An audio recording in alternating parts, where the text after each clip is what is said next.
Маскоўскага району Менску забавязаў Міністэрства юстыцыі патлумачыць пазбаўленне ліцэнзіі адваката Віктара Бабарыкі і Марыі Калеснікавай. Пра галоўныя навіны дня ў суботнім аб'ектыве распавяду я, Юлія Лабанова. Добрый вечар. Обещал прокомментовать телефонные зливы. На следующей неделе все расскажем. Будет очень интересно. Але змаўчаў, чаго варте слово Лукашэнкі. Визит у больницу был выкарыстаны як палітычная трибуна для того, каб змагацца з апанентамі, а не спачуваць хворым. Беларускія банки без сістэмы SWIFT. Ці варта непакоіцца? Вельмі дрэнны ход не з пункту гледжання таго, што беларускія банкі будуць і там, а з пункту гледжання таго, што беларускія банкі, а потым і ўся беларуская фінансавая сістэма будуць на расійскіх стандартах. Перапоўненыя камеры і антисанітарыя. Коронавирус за кратами. Сделала тест на антитела, и он был положительным. То есть в итоге я могу сделать вывод, что я переболела коронавирусом в тюрьме. Працоўны тыдзень скончыўся, а Александр Лукашенко дагэтуль не апублікаваў адказу на пытанне, хто забіў Романа Бандарэнку, хоць і абяцаў гэта зрабіць 8 дзён таму. Затое зноўку заявіў, што ў блоку НАТО плануюць стварыць адмысловыя для барацьбы з ім сілы. Пра іншыя промахі на відавоку ў медыяў апавядзе Ярослаў Сцешык. Топ-навіна дзяржаўнага агентства «Белта». Хакейная каманда Александра Лукашэнкі перамагла аматарскую каманду з горадні ў спаборніцтвах на прызы Лукашэнкі. У матчы вызначыўся ягоны сын Мікалай Лукашенко. Вот молодец, подружек не забыл. Яшчэ учора гэтымі рукамі без пальчатак Лукашенко абдымаў пацыентаў 6-го гарадскога клінічнага шпіталю, хворых на коронавірус. Здесь ты лечишь людей. Это красная зона.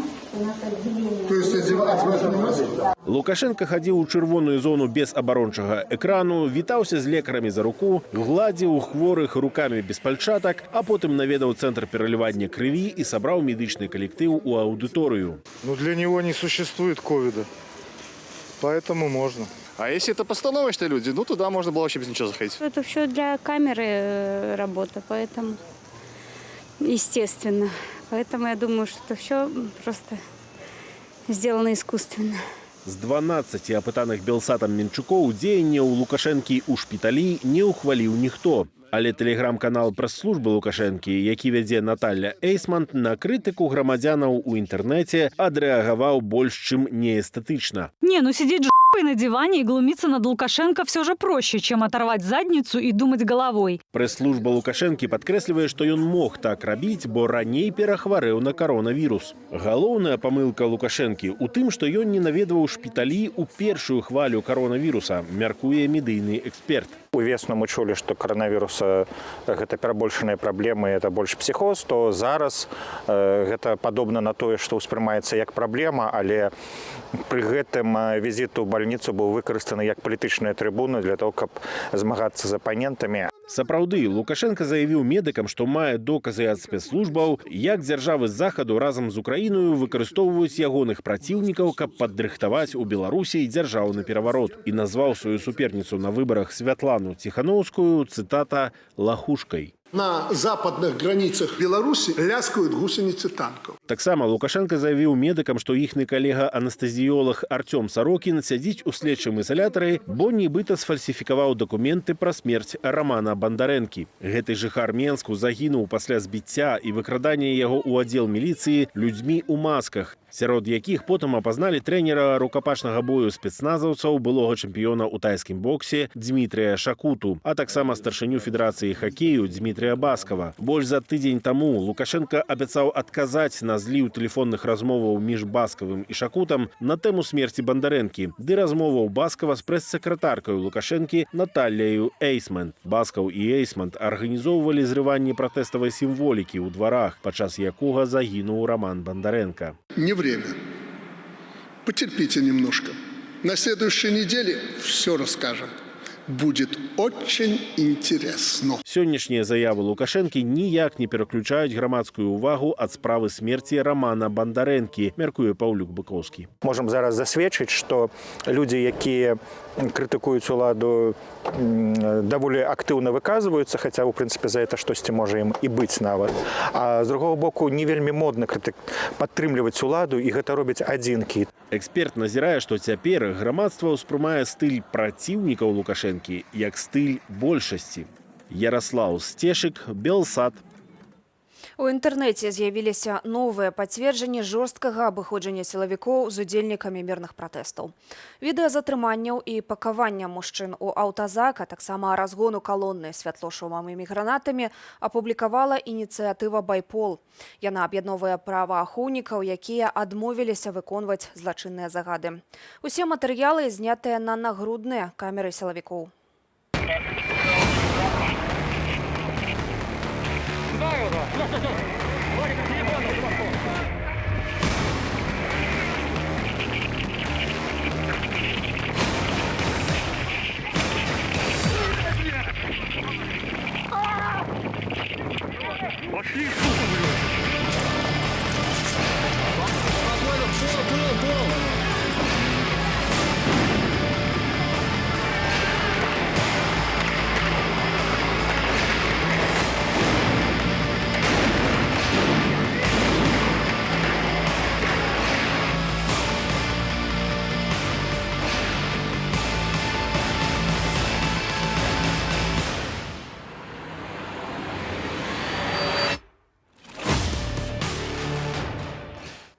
У шэраг беларускіх банкаў на гэтым тыдні прыйшоў ліст ад Нацыянальнага банку з просьбай забяспечыць падлучэнне да сістэмы сервіс-бюро СПФС, сістэмы перадачы фінансавых паведамленняў расійскага аналагу SWIFT. Пра гэта са спасылкаю на крыніцу банкаўскай сферы паведаміла выданне «Наша Ніва». Ці сведчыць гэта, што Нацбанк рыхтуецца адлучыцца ад SWIFT і што гэта азначае для беларусаў, мы па каментар звярнуліся да эканаміста Ярослава Романчука. Калі гучыць такая пагроза, што ёсць прапанова адключыць беларускія банкі, безумоўна, банкі і Нацыянальны банк павінны забяспечыць нейкую альтэрнатыву. І вось падключэнне да расійскай сістэмы, якая з'яўляецца канкурэнтам SWIFT альбо там аналагам SWIFT, гэта вельмі дрэнны ход не з пункту гледжання таго, што беларускія банкі будуць і там, а з пункту гледжання таго, што беларускія банкі, а потым і ўся беларуская фінансавая сістэма будуць на расійскіх стандартах. І гэта да чаго можа давесці. Калі вось будзе абмеркаванне, дзе абмеркаванне 31 мапы інтэграцыі, кажуць, глядзіце, банкі не пускаюць, грошы не пускаюць, тавары не пускаюць, там будуць яшчэ санкцыі, давайте да нас. Рабіць нейкія пераводы грашовыя і бізнесу, і фізічным асобам праз банкі корэспандэнтаў будзе немагчыма. Будуць задзейнічаны іншыя ланцужкі, гэта можа быць даражэй, будуць выкарыстоўвацца нейкія іншыя плацяжы, можа быць развіта таксама сістэма плацяжэй праз электронныя нейкія носьбіты, там крыптавалюты. Чарговы антырэкорд інфікавання каронавіруснай інфекцыяй 1691 новы выпадак зафіксавала айчыннае Міністэрства аховы здароўя. Асаблівымі ачагамі распаўсюду COVID-19 разам з тым зрабіліся беларускія турмы. За час мірных пратэстаў праз іх прайшлі 1000 асобаў. Па вызваленні людзі распавядаюць не толькі пра фізічны, да і псіхалагічны гвалт, але і пра абыякавае стаўленне да іхнага здароўя. Хрысціна Чарняўская. Актывістку ды сяброўку каардынацыйнай рады Святлану Гатальскую ў кастрычніку асудзілі на 15 сотняў. Арышт яна адбывала ў жодзінскай турме. Ужо ў той час людзі скардзіліся на антысанітарныя умовы. Очень ограниченное маленькое помещение, которое не проветривается, где вы находитесь все вместе. Когда мы выходили, например, когда нас выводили на прогулку, мы одевали маски. Но это скорее, конечно, было охранники защищали себя. Па вызваленні Святлана даведалася, што некалькі ейных сукамерніц і каляжанак з іншых камераў маюць станоўчы вынік тэсту на коронавірус. Дзяўчына намерылася праверыцца сама. Я сделала тест на антитела, и он был положительным. То есть в итоге я могу сделать вывод, что я переболела коронавирусом в тюрьме. Я не чувствовала никаких симптомов. Только когда мы были в холодной камере, когда еще не включили отопление, у меня были какие-то признаки простуды. Музыка Павела Ракеляна, якога затрымалі 7 лістапада пасля вулічнага канцэрту і асудзілі на 15 сотняў, якія ён правёў у турмах Жодзіна і Магілёва, распавёў выданню «Наша Ніва» пра жахлівае стаўленне падчас пандэміі да здароўя людзей у месцах зняволення. Яны ведаюць, што робяць. Вы п'яце з аднаго кубку на ўсіх, няма гарачай вады. Робіцца ўсё для таго, каб як мага больш людзей выйшлі адтуль з ковідам.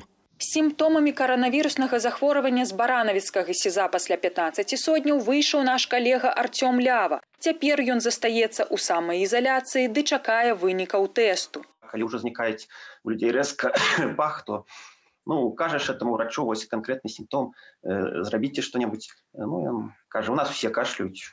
На думку палітычнага аглядальніка Віталія Цыганкова, у дзеяннях уладаў відавочна прасочваецца абыякавасць да магчымасці захворвання затрыманых на COVID-19. Адсутнасць сялякіх санітарных нормаў, нават у час самы звычайны, не ковідны, гэта было парушэннем, калі людзям там з матрасамі праблемы, з асабістай гігіенай праблемы, а зараз все гэта падкрэсліваецца.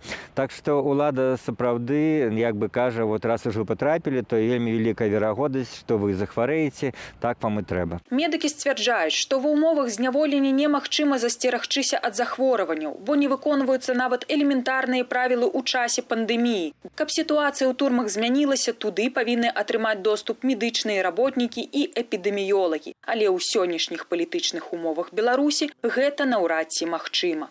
Хрысціна Чарняўская, Белсат. У Жлобіне паводле крымінальнай справы затрымалі працаўніка беларускага металургічнага заводу. Ён браў удзел у нацыянальнай забастоўцы. Звальненне і ціск на дзяцей зазнаў і працаўнік гарадзенскай тытунёвай фабрыкі.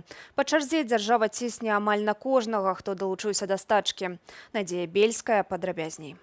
Гарадзенец Александр Куваннікаў аддаў тытунёвай фабрыцы 8 гадоў. За гэты час ягонае фота паспела пабываць на дошцы гонару, а ён атрымаў ліст падзякі ад гарадскога кіраўніцтва. Нягледзячы на гэта, цяпер Александр без працы. За ўдзел у мірных акцыях пратэсту і за далучэнне да страйку яго звольнілі. Тот момент, когда ни деньги, ни какие-то там плюшки, которые раздавали, перестали иметь значение, и идти на сделку с совестью и со своими какими-то гражданскими принципами, но я не согласился, и поэтому сделал так, и другого способа я как бы не видел. Жонка Александра Жанна мужа падтрымала, сама выходзіла на жаночыя маршы, пра што потым у Раус пачула пагрозу. Яе з мужам і 4 дзецьмі могуць паставіць на ўлік як сям'ю ў сацыяльна небяспечным становішчы.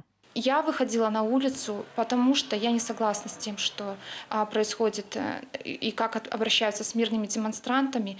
И, по сути, я выходила для того, чтобы прекратилось беззаконие, а теперь СОП может прийти ко мне. Праваабаронца Роман Юргель распавядае, што рабіць у гэткім выпадку. Да дадзенай сям'і пагроза міліцыянта па пастаноўцы ў СОП яе з'яўляюцца незаконнымі. Так нельга пагражаць. Жанчына магла адразу напісаць заяву ва ўправленне асабістай бяспекі ці да пракурора, што ёй пагражаюць. Як кажа сам Александр Куваннікаў, калі ён не знойдзе новай працы, сям'я будзе вымушаная з'ехаць за мяжу. Надзея Бельская, Белсат. Змагаемся за нашу і вашу свабоду.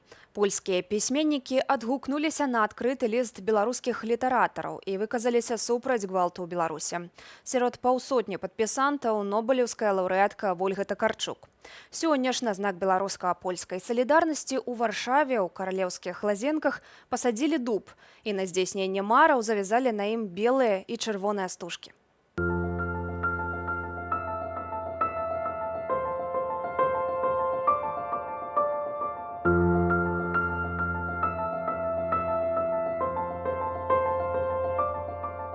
Сёння вось над Варшавай і над лазенкамі свеціць сонца.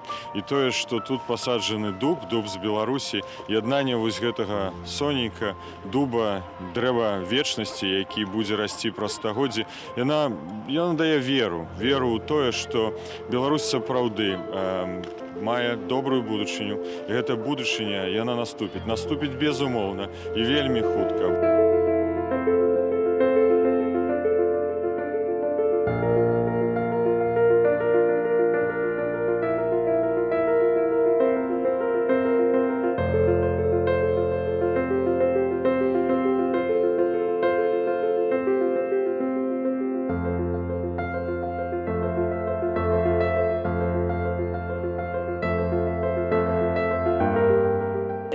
jesteśmy też nie śwież, prawda? Gdzie dziadkowie. У нясвіжы жылі нашыя дзяды, таму я заўсёды з вялікай сімпатыяй думаю пра Беларусь. І ў гэты цяжкі час думкамі я з вамі.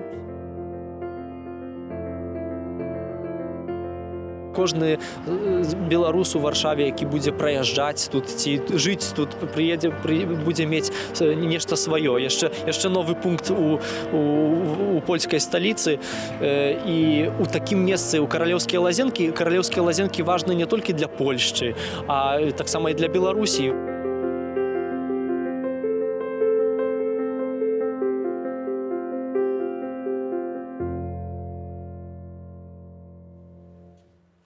У Дроздах пакуюць валізы. У Пуціна знайшлі яшчэ адну дачку, а ён хоча сына, як у Лукашэнкі. Гэтыя, ды не толькі жарты, падобныя да навінаў, глядзіце ў гумарыстычнай праграме «Вечаровы шпіль» адразу пасля аб'ектыву. А ў мяне ўся інфармацыя, больш навінаў у нашым тэлеграм-канале «Белсат». Зычу добрага вечара, да сустрэчаў.